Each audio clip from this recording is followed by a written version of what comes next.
right, y'all. Welcome to the Scott Horton Show.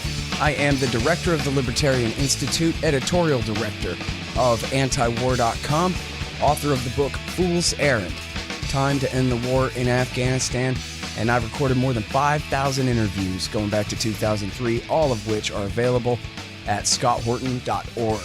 You can also sign up for the podcast feed. The full archive is also available at youtube.com/Scott Horton Show. All right, you guys, introducing our friend Stephen Zunes. He is featured in the new documentary, Worth the Price? Joe Biden and the Launch of the Iraq War. Welcome back to the show. How are you doing? Great to be with you. So listen, I've already interviewed you about this before a few months ago or a couple weeks ago or whenever it was. And I already interviewed Matthew Ho, who's featured in this same movie. But I hate Joe Biden. And I also want other people to hate Joe Biden. So would you say everything that you know and think about Joe Biden? That should do it. Well, to start off with, the big issue that keeps coming up for a lot of us, of course, is the Iraq War, and it's not just the fact that he voted for the war, as unfortunately almost all Republicans and about 40% of Democrats in Congress at the time did, but Biden played a critical role in shepherding the war resolution through the Democratic-controlled Senate. He was then head of the Senate Foreign Relations Committee, and here we have the most important foreign policy decision of a generation, and he only allowed for a day and a half of hearings, and obviously, a lot of us wanted to testify. As some of your listeners may know, I was pretty visible at that time. I was on CNN, MSNBC, NPR's Talk of the Nation, even on Fox a few times. I was just trying to, get the word out because I knew something about this sort of thing. I mean, before I got my job at the University of San Francisco, I was a senior researcher at the Institute for Global Security Studies. So I focus. Part of my focus was on non-traditional weapons in the Middle East. So I knew Saddam didn't have all these weapons and weapons programs and weapon systems that Bush and Biden and other people were talking about. And so I wanted to testify. Scott Ritter, former chief weapons inspector, wanted to testify. Phyllis Bennis, the Institute for Policy Studies, wanted to testify. In fact, my Senator Barbara Boxer, actually requested, she was a member of the committee, actually requested to Biden that we be allowed to testify, but he blackballed all of us. And instead, he brought in these really sketchy Iraqi exiles, who understandably, I guess, given they had lived under Saddam Hussein, wanted to get rid of them, and hoped to provoke a U.S. invasion that would do that. Spout all this nonsense about, they'd seen stacks of chemical weapons with their own eyes, how, of course, American troops would be, treated as liberators. And Biden, brought in, a whole slew of former Bush administration, people to testify about the supposed great threat Iraq was and how they supposedly had ties to Al Qaeda. And this kind of nonsense. I mean, the hearings were they were a sham. They were just a total sham. It amazes me that that this is not being brought up more. That he did not just vote for the war, but and he didn't just lie about the weapons of mass destruction.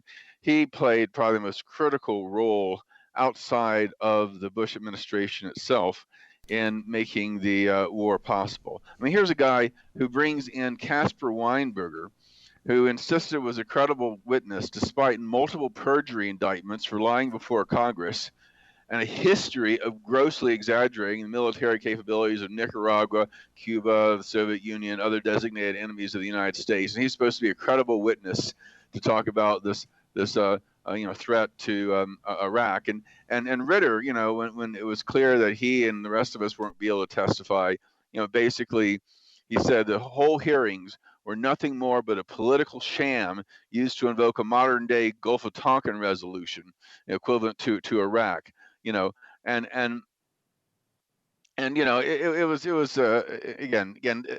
What's disturbing about this is that I keep hearing these things. Oh, he made a mistake. You know, well, it was worse than a mistake. It was a very deliberate, very conscious policy.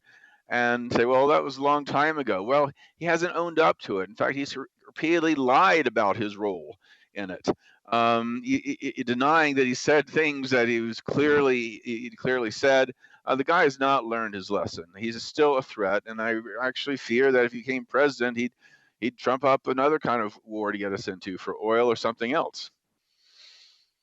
Yeah. So there's so much to go back over there, but I wanted to emphasize one of the important points that you made there about how the Democrats were in the majority. He was the chair of the Senate Foreign Relations Committee at the time.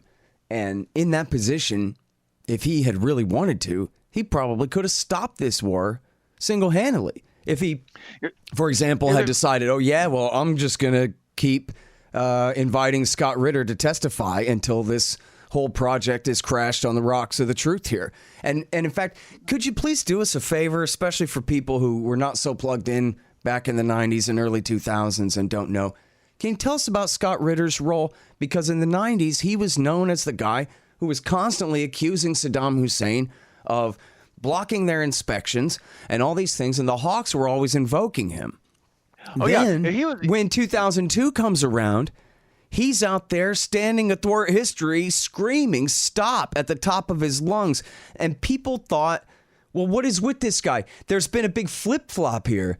But he insisted there's no flip-flop. I'm saying the same thing now that I'm saying then, but it seemed pretty strange to people that he had gone from spokesman for the Hawks to spokesman for the Doves. Yeah. So can you untie all that for us? Oh, sure. Yeah, Scott Ritter, he's a Marine veteran, registered Republican.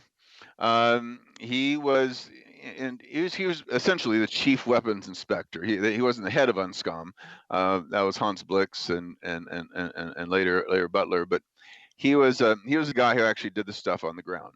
And he was right. The Iranians were running circles around them, and they got to 90% of the stuff they wanted to look for. But there was definitely a cat and mouse game that was really frustrating. Got people to wonder, what are they really trying to hide anything? I mean, we now know that part of it was a bluff, because the Iraqis wanted the Iranians to think they might have something, so the Iranians wouldn't take advantage of having been totally disarmed to try anything provocative against them. And also the guy, he was a total germaphobe, and so he didn't want these inspectors tromping around his presidential palaces or whatever. And there are a whole series of reasons that he was doing these evasive maneuvers, but they had nothing to do with him actually having these kind of weapons. Still, of course, you can understand why someone might be suspicious and frustrated, but eventually, Saddam allowed them to do more and more. And if you're ever driven by a chemical weapons or a chemical factory of any kind, these things are massive. You can't really hide these things. Similar with a nuclear plant, these are not things that you can hide. And we had these spy satellites that are powerful enough to read on a license plate on the back of a car. And this is Iraq, where the 340 cloudless days a year, so it's really hard to imagine them actually hiding things. Right. And so in other words, they had some left. What had happened was he was just a hawk as hell about that last 5% of old stuff we haven't found yet and that kind of thing. But then when they turned around and said, oh, yeah, they're making sarin, he was like, wait a minute, that's an outright lie. That's a whole other area. So at that point, he turned around, was just as hard on the Republicans as he'd been on the Republican Guard over there.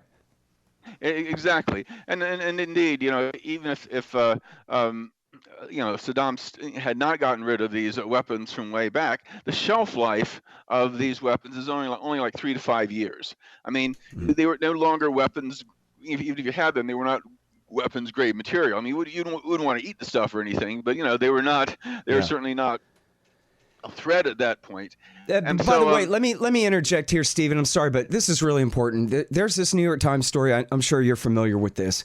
There's a New York Times story from, I'm almost certain, 2008 about chemical weapons that were found by American GIs during Iraq War II, how they were exposed, how oftentimes they were sickened, and then the whole thing was covered up. And if anybody has a right-wing Uncle Bob with an email list, then they've seen this story cited as proving that Bush was right all along. And yet, and I hear this, people ask me about this all the time. They really do, even still. And the simple answer is, read the whole article yourself. Don't let somebody tell you what's in it. Yeah. Read the actual article, and they make it clear. This is stuff that we, the taxpayer, at Ronald Reagan and George Bush's command, Bush Sr.'s command, had paid for Saddam to buy from the Europeans back in the 1980s. None of it had been made in the 90s during the inspection period or in the early 2000s leading up to the war. These were literally found in a dump. They were in a dump because they were no longer weapons grade. Yeah, I mean, these are old shells, dangerous. Essentially. Yeah, right. They were dangerous, and that's why our GIs got sick. But again, they were not weapons. They were not useful as weapons. That's why they threw them in a dump. And let me mention, it was not just, they didn't actually, to clarify, they didn't actually buy chemical weapons from the Europeans. What they did was, we were providing them with U.S. taxpayer dollars, pesticides and fertilizers and that kind of thing that could be the deadly material could be extracted from them and used to make chemical weapons.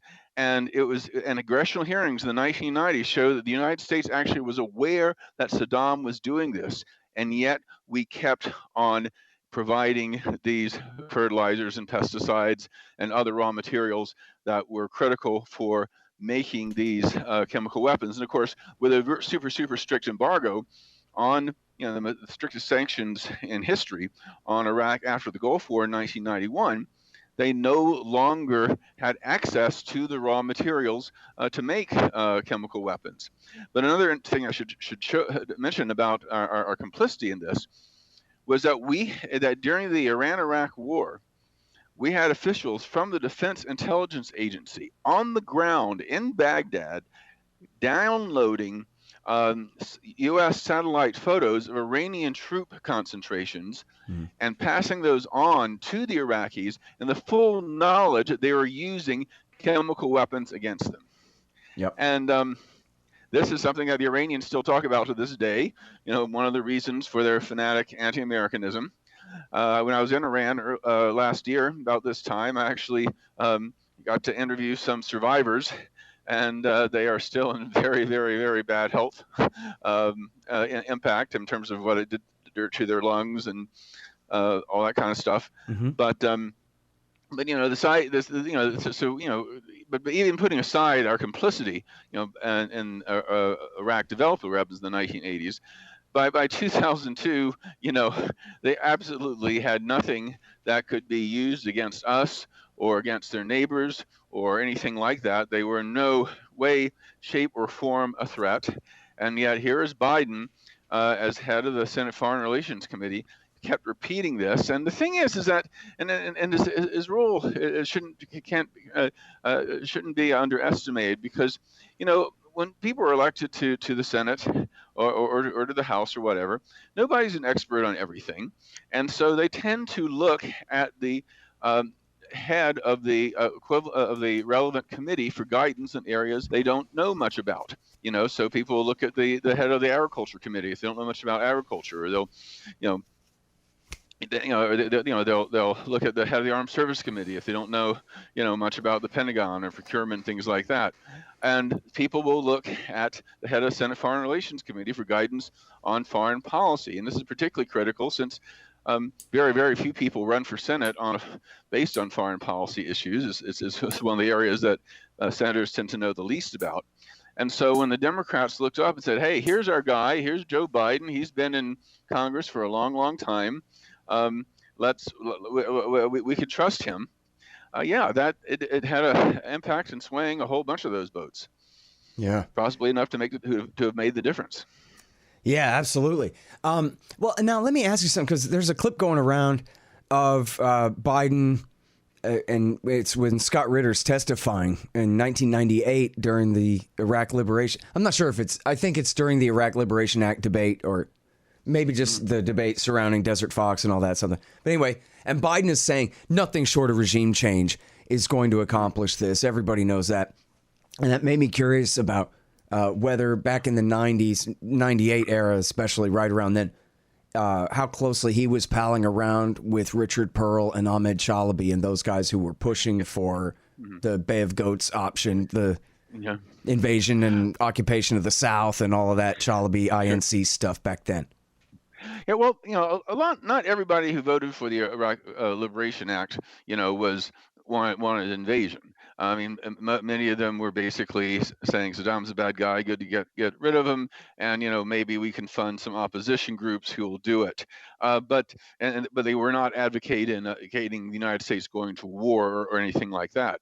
Biden, however, in those hearings, literally used the words, sooner or later, we're going to need boots on the ground to get rid of Saddam. So he says we need to get rid of Saddam, and he says we need boots on the ground to do it. That is a call for an invasion. Okay, so this is before Bush and Cheney came to office. This is before 9/11. So this idea that Biden, like a lot of people, got swept up in the hysteria of 9/11. He naively believed all these things from Bush and Cheney, whatever. No, he was calling for invading Iraq before any of that. Hey, man, you guys are going to love No Dev, No Ops, No IT by Hussein Badakhshani. It's a fun and interesting read all about how to run your high-tech company like a good libertarian should. Forget all the junk. Read No Dev, No Ops, No IT by Hussein Badakhshani. Find it in the margin at scotthorton.org. Hey, y'all, here's the thing.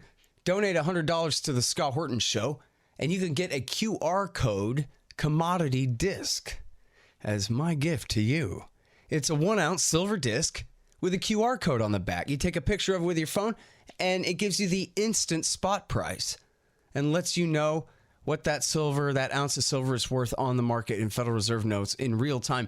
It's the future of currency in the past too. commoditydiscs.com, or just go to scotthorton.org/donate.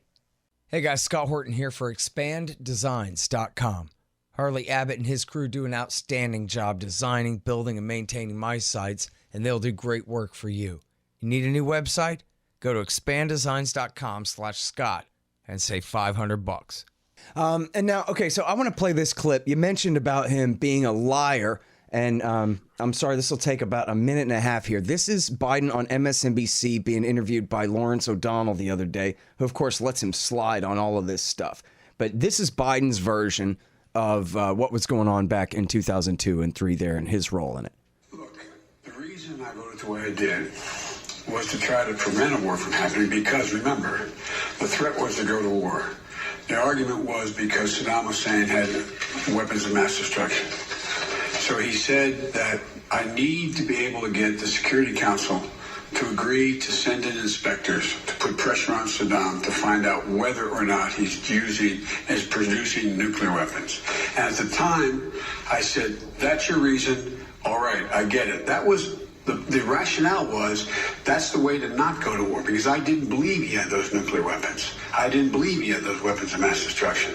And you may remember the debates we had after that period about when Colin said, anyway. So that was the rationale. Mm-hmm. What happened was we went in, determined that they hyped what in fact was occurring. They didn't, there was no concrete proof of what he was doing, and they still went to war. There you go. That's his version of 2002 and 2003. Your comments, sir. Oh, it's just stunning that he does. First of all, the International Atomic Energy Agency, in their final report, in reports in 1998 and 1999, said there is absolutely no evidence that there is anything resembling a nuclear program in in Iraq. And again, nuclear facilities are even harder to hide than chemical weapons facilities. I mean, again, so the UN had already come in, already determined this. There was no way in hell, especially with given how serious the sanctions were and everything else, that they could start a nuclear program from scratch in those in the 2.5 years subsequent to the International Atomic Energy Agency's detailed report. Second thing is that Saddam Hussein had agreed for the unconditional return of inspectors 3 weeks prior to the vote. So, and indeed, when the United States, of course, delayed by accepting that because they wanted the United Nations to pass a resolution that said, oh, if any member country believes that they aren't fully complying, that they have a right to take military action, which of course the UN was not willing to do. They did finally pass a very strongly worded resolution in December of that year, saying at 1441 that said, Saddam, let these guys in, let them do their thing, and it'll have very, very, very serious consequences. And if you don't, and the Security Council remains seized of the matter, meaning that again, no individual country can take action, but it needs to go back to the UN, and the UN would, at that point, many people assumed, would indeed have authorized military force if Saddam had not been cooperating. But he was cooperating. He was cooperating once the inspectors returned. And the thing was, but what Biden kept on doing was that, and this is where some of his more other atrocious lies came in, was that even when the inspectors returned in December, and even though they had been, had totally unrestricted access, they went to every place they wanted to go, no problems. They did not, we were not finding anything. And Bush decided to invade anyway. Biden supported him. Now, recent months, Biden has been lying, saying that, I oppose the actual decision to go to war. But no, he's explicitly, they have him on Face the Nation and Meet the Press and other statements saying, yes, Bush is right to go to war. There's nothing that can be done to stop it. Let's go ahead anyway. And claiming Saddam wasn't cooperating when the UN said he was. No, this was he's just rewriting history altogether. Well, and it's just amazing, right? He's not just lying; he's turned the whole thing completely upside down. Where, look, I knew there were no weapons, and so I only was trying to get the inspectors in there to disprove the case for war in order to try to stop it. I mean, wow, that's incredible. I mean, he kept saying categorically that Iraq had chemical weapons, that they had biological weapons, that they had a nuclear weapons program, that they had these sophisticated delivery systems, SS-20s, SS-22s, these kind of missiles and things like that. And he even claims that everyone thought Saddam had these weapons of mass destruction. The weapons inspectors said he had them.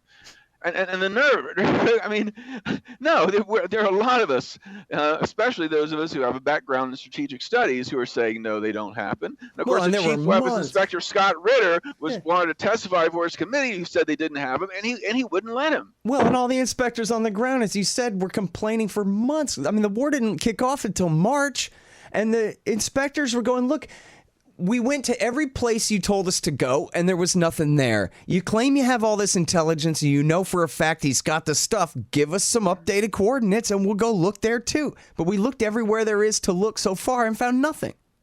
Exactly. And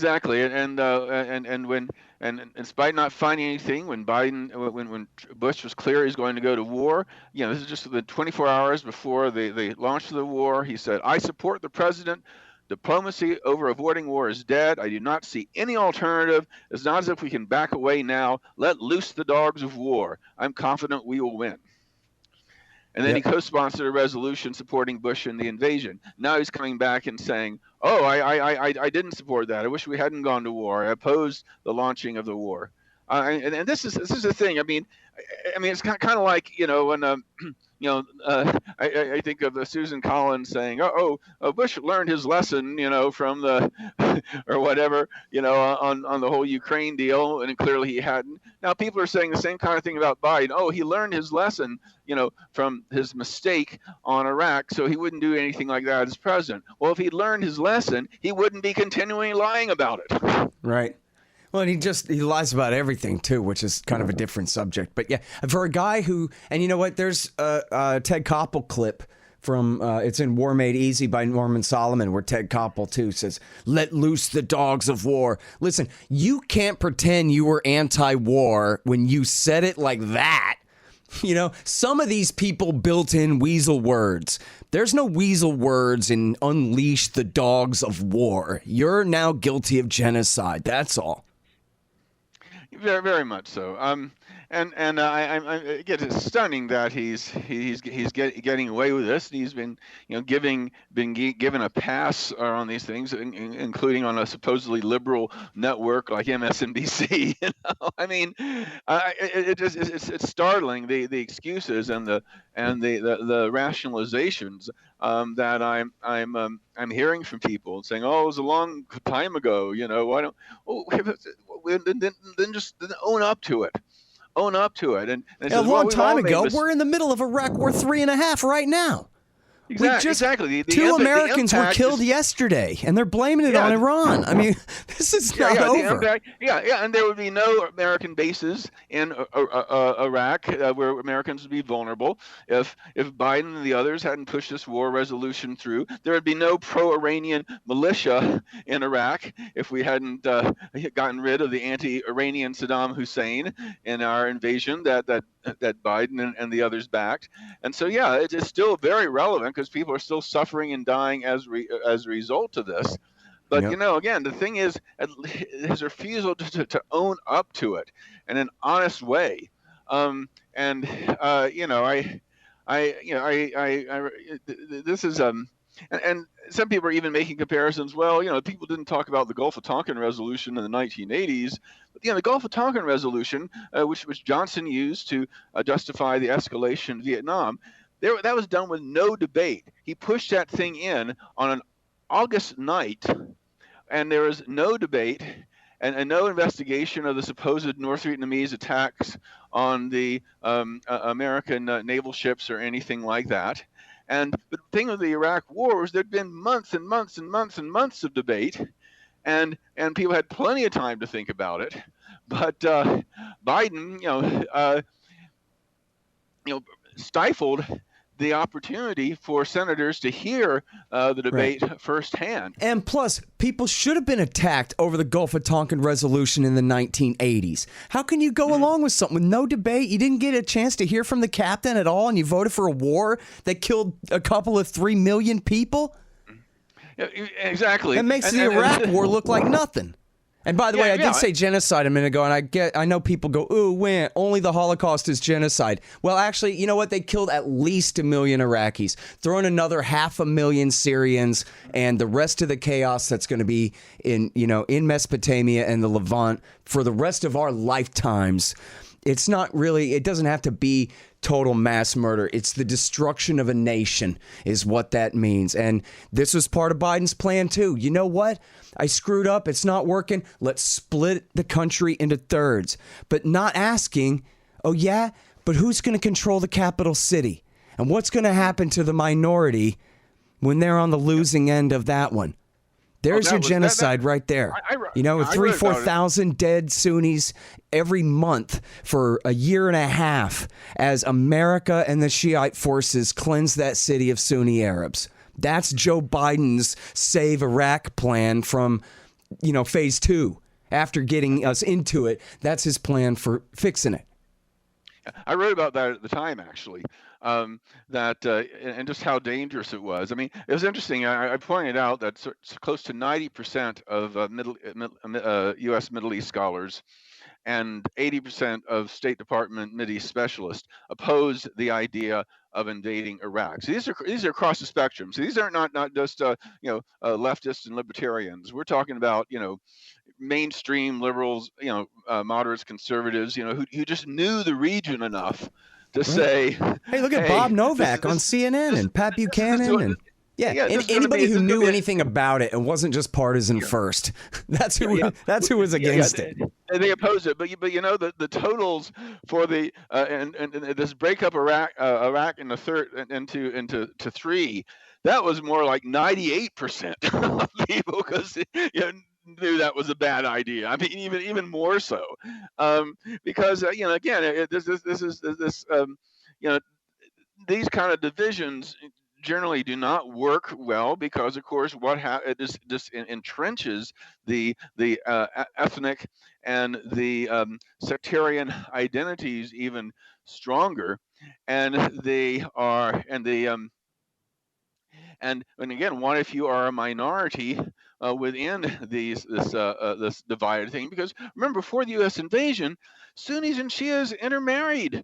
It wasn't a big deal. If there was a village, only one mosque, Sunnis and Shias worship together. I mean, the difference between Sunnis and Shias theologically are even less than they are between Catholics and Protestants. It's not a matter of, Saddam kept the lid on, we got rid of him, these ancient hatreds came out of the woodwork. No, they were not these ancient hatreds. I mean, there were religious wars back in the 8th and 9th centuries. Just it was a Sunni-dominated state, and we changed that. That's the big deal. Yeah. Well, but you're right. As far as the population is concerned, they were all mixed together just like Americans are. Yeah, exactly. And some areas are more, just like Germany has more Catholics in the south and more Protestants in the north on average. There's a mixture, and similarly, in the more Sunni areas, more Shia areas, but it's not a clear division that Biden wanted to carve things up in. So these sectarian tensions were a direct impact of the U.S. invasion, where we did this deliberate divide and rule strategy, where we got rid of the two main institutions of secular identity, that is the armed forces and the civil service, and so which then became fiefdoms of these sectarian groups. When we got rid of the army, I mean, obviously, getting rid of the generals and top people who engaged in war crimes, that kind of thing, that's quite reasonable. But getting rid of everybody in the armed forces, and when starting from scratch, who do we go to? We went to the Badr Corps, which was to form the core of the new Iraqi army. The Badr Corps, which was the armed force of the Supreme Council for the Islamic Revolution in Iraq, which was the government in exile recognized by Iran, and the Badr Corps was organized and trained by the Iranian Revolutionary Guard. They actually fought on Iran's side during the Iran-Iraq War.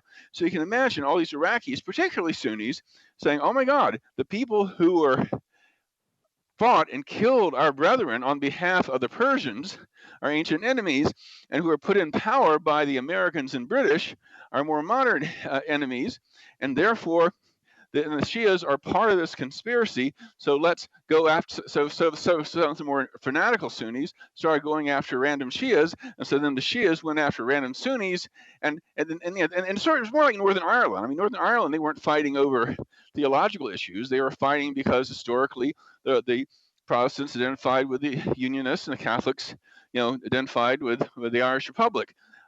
And similarly, this was not about a sectarian conflict per se, but because the way the political things aligned, and as thanks to the U.S. invasion. So we are directly responsible. And I say we, meaning the people in the Bush administration, Congress, has made this possible, including Biden. And then Biden has the nerve, after creating this sectarian mess, to say, let's just split up the country into three. Yeah, man. All right, I want to play this clip too. This is Joe Biden confronted by some Iraq war vets, and maybe a lot of people have heard this, but maybe you hadn't, and I think it's important to hear the coward Joe Biden hide behind his dead son, because that's all he's got. I'm an Air Force veteran here with some Army veterans. We're just wondering why we should focus on voted for a war and enable war. Thousands of our brothers and sisters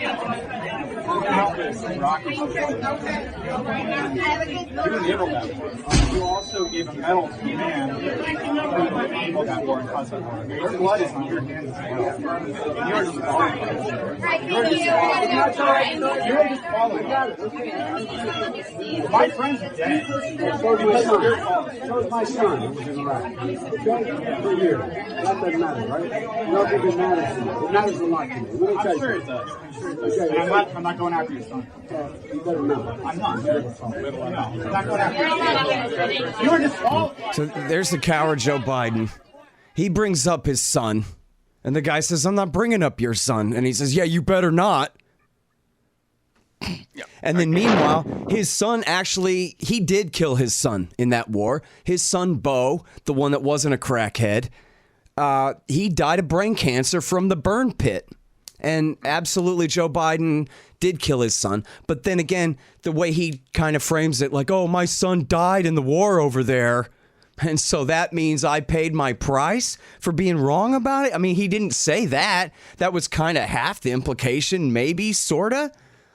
That, oh, yeah, well, something bad happened to me, too, because of it. And which he didn't even realize. I read a quote where it wasn't until the Burn Pit book came out, and there's a whole chapter about his son in there, that he finally made the connection that he was the one who had given Bo brain cancer. But that's all he's got is, you know, the guy says, you're disqualified. You got us into the Iraq war. And he doesn't have anything to say about that other than to just invoke his dead son to hide behind.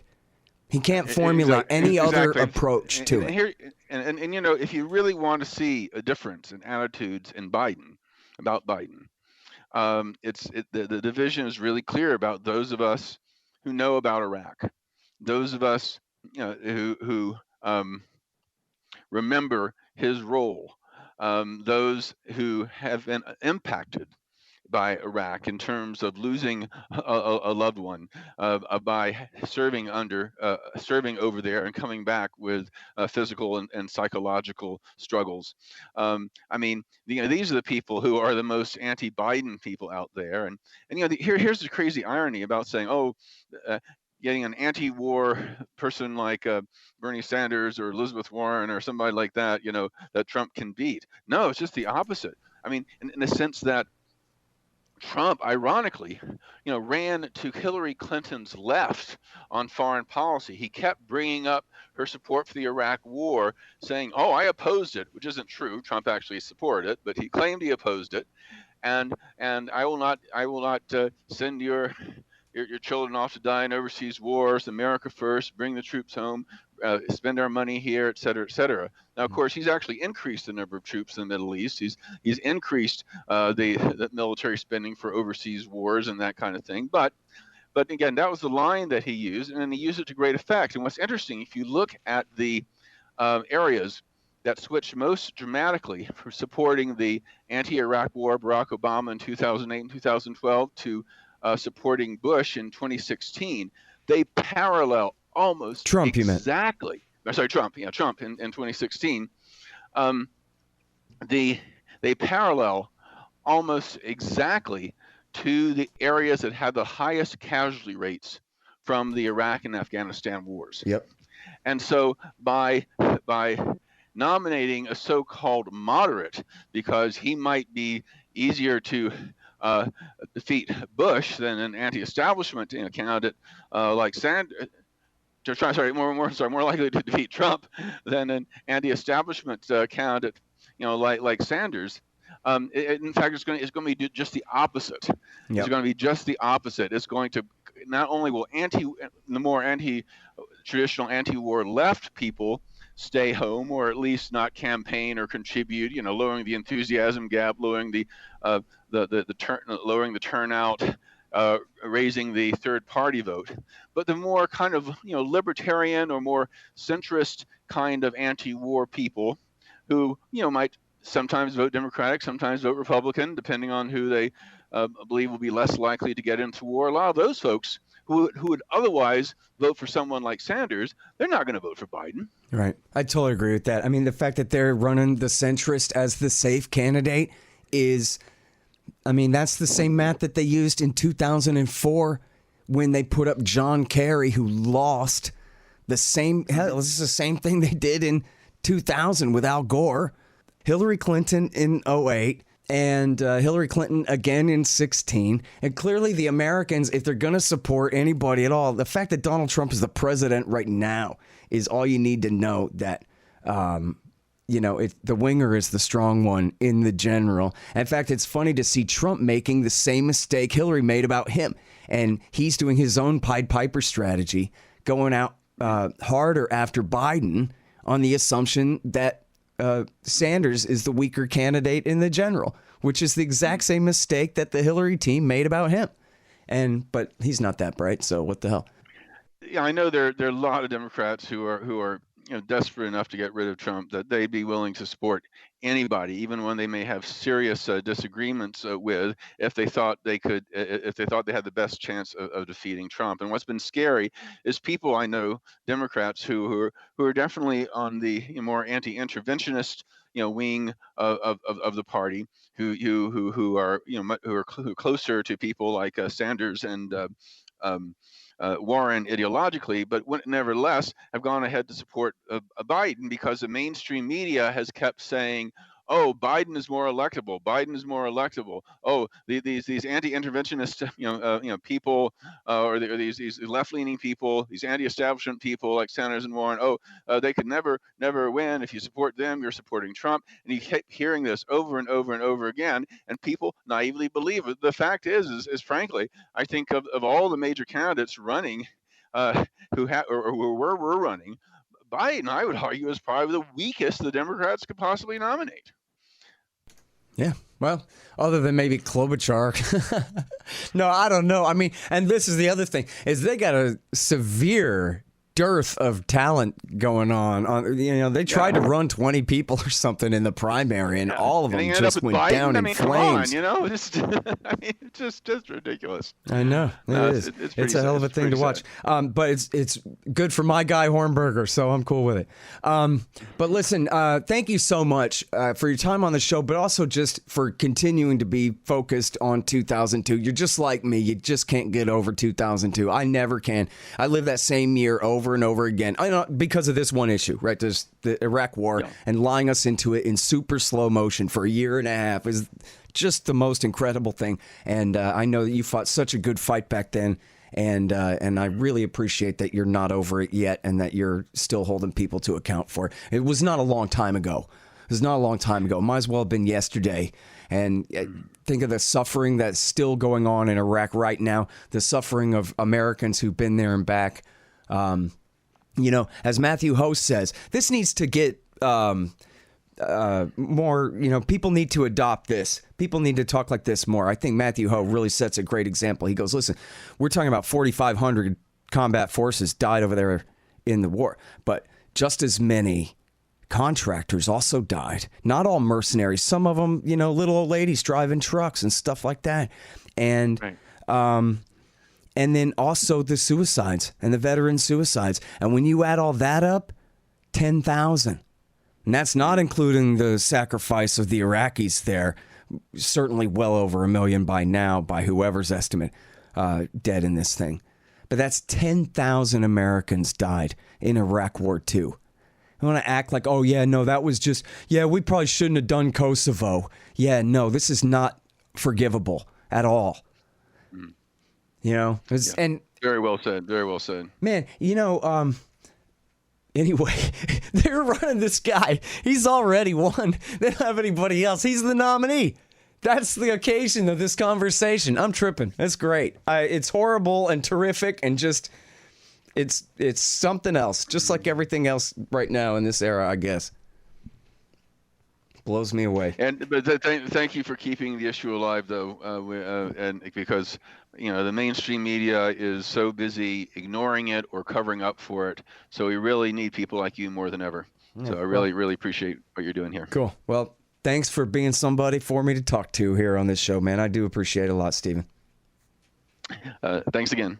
All right, you guys. That is Stephen Zunes, and check out the video, Worth the Price?